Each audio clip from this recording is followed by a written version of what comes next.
Hi Aquarius, June to July 2025, love reading po tayo, love messages, energy check.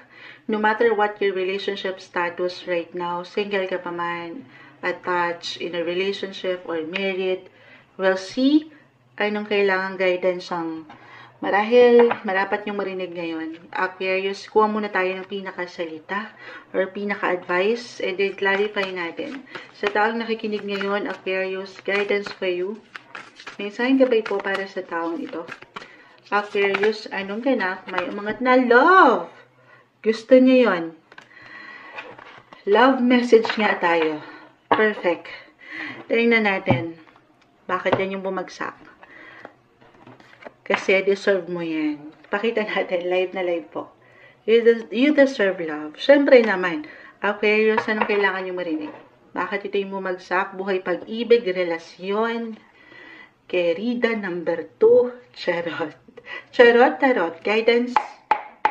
Aquarius, kamusta ka? Buhay, pag-ibig, relationship.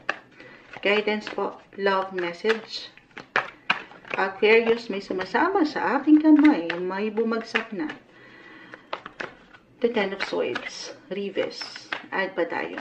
May hugot. Kaya sila, Wheel of Fortune, the Nine of Cups. Kaya love ang umangat. Kasi deserve nyo ang pagkasapat. Deserve nyo yung kasiyahan, yung happiness, yung fulfillment sa buhay relasyon. The Ten of Swords, Reverse. Dumadaan kayo. Guys, tayo po ay general reading. Kahit pa pare-pareho kayo ng sign sa Aquarius, magkakaiba po ang bawat isa. Pero, nasan man kayong punto ngayon sa inyong relasyon? Single man, again, nasa isang relasyon man, paulit-ulit, moon child, hindi. Nasaktan man kayo, or patuloy kayong nasasaktan, andito man kayo sa proseso pa ng healing, iba-iba kasi tayo dyan. Kapag ito po ay naka-upright, kita nyo, 10 espada ang nakadagan sa'yo. So, this is something painful, of course, but this one is in reverse po. Meaning, dadaan kayo sa healing, sa recovery, at iikot ang baso. The tables will turn at aayon na sa'yo. June to July ang hiningi natin, so i-claim natin na higit niyong makakamit yung kasiyahan, yung pagkasapat na deserve nyo. Yung love, okay? Yung emotional security na hinahanap ng ilan sa inyo. Napaka-kalma lang nung pagmamahal na ito. Timing, kumbaga divine timing, Nine of Cups, Wheel of Fortune. Magandang pagkakataon ito. Why not? Na mas laliman or single, itong ilang connection nyo or kung meron na kayo especially nakakakonekta ngayon or makakakonekta June to July energy, baka this is something maging ready kayo or destiny, parang ganun yung nakukuha ko, love. Magiging maaring for some na meron na kinikilala, nasa dating stage, talking stage, why I'm getting a message na ito'y pwedeng maging official. Gusto nyo yan? Ready ba kayo doon? Kasi love, guys, sinapos na tayo sa love. Okay. Anong kailangan nyo pang marinig? Message, add pa ako. Yung emotional security, as I've mentioned, andito. Satisfaction, fulfillment, happiness. Alam ko ang tamis, Aquarius, pero deserve nyo yan. 9 and 10 of Swords. 9, kita nyo na pag-aalala para sa ilan or na pag-iisip, napapangibabawa ng worry, alisan yan. Ito po yung ilang negative thoughts na minsan hindi madali. Marahil para po yan sa ilan na dumadaan pa sa pagnilay-nilay sa buhay relasyon with the Hermit. Okay? Or para bang andito pa sa healing process. 10 and 10, guys. Kumuha pa ako ng isa.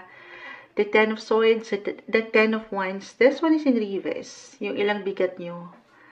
Yung ilang bigat ni Moonchild. Hindi. Fats pala yun. Mali-release. Malilet go. Or maybe a sign para sa ilan. Kasi nga, ang ganda eh. Huwag kayong ma-stock up sa isang sitwasyon o relasyon na walang liwanag o na pag-aalala lang kayo. Or hindi nyo nakikitaan nung growth. Guys, again, just only take what resonate para ito sa ilan na merong pinagdadaanan pa. Kasi ang ganda, nakaayon ng lahat sa inyo dito. Andito, uulitin ko yung love. Ayan, yung security, yung stability sa family. If ever, nasa isang, na kayo, couples, married. Actually, sa 10 of Wands, lagi kong pinapasok dito ang usaping pamilya. Okay? Hindi kailangan laliman or ano pa man, pero why not, para sa ilan, family sector, may paglilipat po ba or may ilang changes. At itong pagbabago na ito ay para sa ikasisecure nyo, ikalalapit nyo, ikagugrow nyo together as a couple, as a family. Dito, higit na mabubuhay or higit na lalago yung pagmamahalang ito. Gusto niya yon. Ang ganda. You will feel more safe, secure sa koneksyong ito. Alisin lang yung ilang pag-aalala. At meron kayong gabay, you are being guided and protected, guys. Or meron talaga kayo sa mas practical na ilang gabay, ilang tao sa inyong paligid. It could be someone older, a mentor, a guardian, your parents. Hindi kayo nag-iisa. Timing.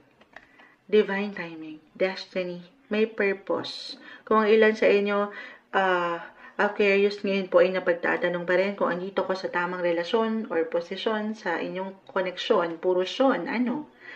Ito yung ngayon, June to July energy, guys.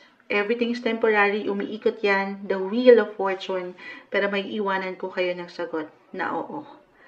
Andito pa rin, may purpose. Andito yung love tinapos tayo. Love, love, love. Love is the answer, guys. Love is the key. Ito yung umaangat na messages para sa inyo na may hugot pa, Aquarius.